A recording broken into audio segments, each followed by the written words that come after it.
Have you ever done one thing badly, one specific thing, on one specific afternoon, and somehow walked away from it convinced that you're just not good at things in general? Turns out, the jump from that went badly to I'm bad at this is one of the quietest things the mind does, and almost nobody catches themselves making it. This is Max. He's about to decide something permanent about himself, based on about 40 minutes of evidence. Stick with this one. By the end, you'll probably be able to name the exact afternoon one of your own I'm not a whatever person came from. Max bought a sketchbook last week. Nothing serious, no big plan. He just thought it might be nice to draw again. Tonight, he finally opens it. New pencils, clean first page. The whole thing feels promising for about 4 minutes.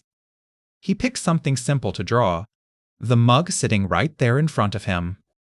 It comes out wrong. The handle is too big, the whole thing leans. It doesn't really look like the mug at all. He tries again on the next page, slower this time, more careful. It comes out wrong in a different way. He looks at it for a while. For about 2 seconds, he thinks about showing it to someone, just as a joke, and then decides not to. Then he closes the sketchbook and puts it on the shelf, and that is where it stays. And here's the thing he actually thinks. In the moment between closing the book and standing up. Not, that was a bad drawing. Not first attempts are usually bad. He thinks, I'm just not a creative person. And it isn't the first time he's concluded something like that. That shelf is getting crowded. There's a pair of running shoes he wore twice. A language app he opened for 9 days straight, and then never again. A guitar somebody gave him, that he strummed badly for one evening. He's not a sports person. He's not a languages person. He's not a music person. And now, apparently, he's not a creative person either. He's remarkably certain about all of this. For a man who has barely tried any of it, here's what's strange. Max didn't fail at drawing. He drew 2 mugs, badly, once, which is exactly what anyone would expect. So how did 2 bad drawings turn into a permanent fact about who he is? When something goes wrong, the mind doesn't just record what happened. It quietly answers a question nobody actually asked.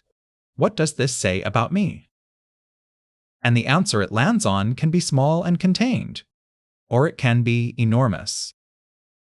The small version sounds like this. That drawing went badly, tonight, because it was my first attempt in 15 years. The enormous version sounds like this. That drawing went badly because I'm not creative, and I never was. Both are explanations for the exact same 2 pages. Researchers have a word for the difference between them. They call the enormous version a global attribution, and the small one a specific attribution. Global means the explanation isn't allowed to stay where it happened. It spreads. It stops being about the drawing and starts being about the person who drew it. And there's a second half to it, which is where it really gets expensive. The enormous version is also stable, meaning it comes with a built-in prediction about every future attempt. If the problem is the drawing, tomorrow could go differently. If the problem is Max, tomorrow is already decided. You can hear the whole thing happen in the grammar if you listen for it. I drew that badly is a description of an evening. I'm bad at drawing is a description of a man. One word changes, and a thing he did becomes a thing he is. Now, here's the part that makes the whole system lopsided. When something goes badly, Max explains it with himself. When something goes well, he explains it with almost anything else. He got that one right because it was easy. That went fine because the other person carried it. He got lucky, the timing worked out. Anyone could have done that. So the failures get filed as evidence about who he is, and the successes get explained away before they ever reach the file. Max isn't lying to himself here, and he isn't fishing for sympathy. He's just keeping records with a rule that only ever counts one kind of result. And after enough years of that, the file genuinely does say he's bad at everything, because it was never allowed to say anything else. there's one more thing worth noticing, and it's the part that gives it away. Max would never apply the standard to another person. If a friend showed him 2 bad drawings, he wouldn't conclude anything about them at all. He'd say it's a first try. He'd say the mug is a hard shape. He'd probably say it's better than what he could do. He has one explanation available for other people, a generous, specific, obviously reasonable one, and a completely different explanation reserved for himself. And that's the tell. If the conclusion were really about the evidence, it would apply to everyone who produced the same evidence. It doesn't. It only ever applies to him. The immediate cost is a sketchbook on a shelf. But that's not really the expensive part.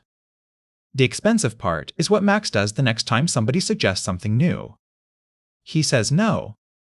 But he says it in a way that sounds like a joke.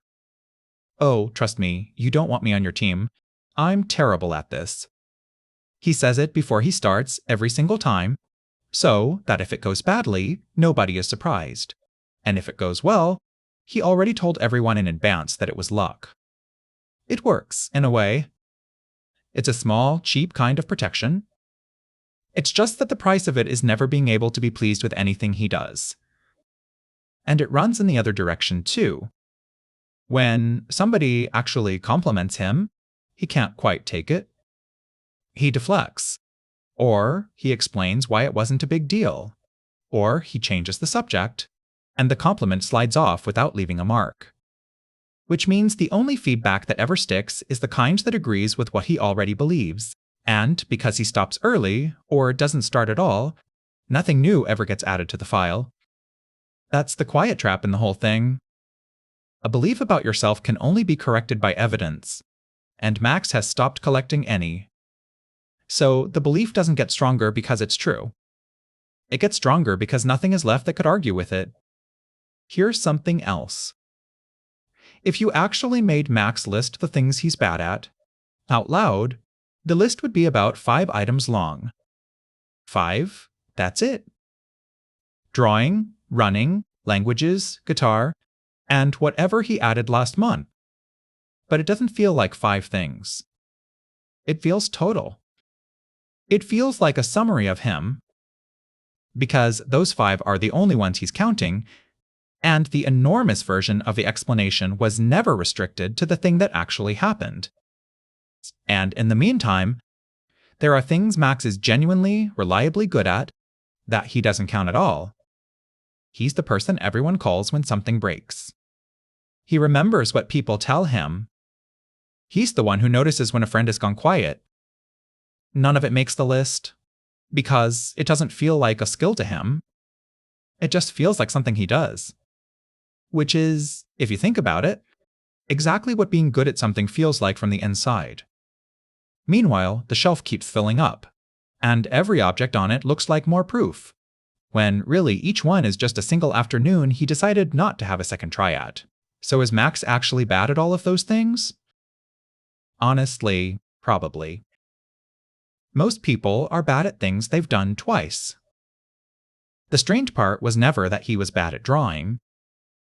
It's how fast bad at drawing became not a creative person, and how permanent that felt from 2 pages.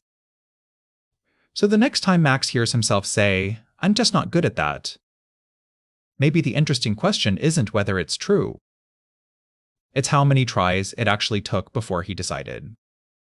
And whether he'd have let anyone else decide it that fast.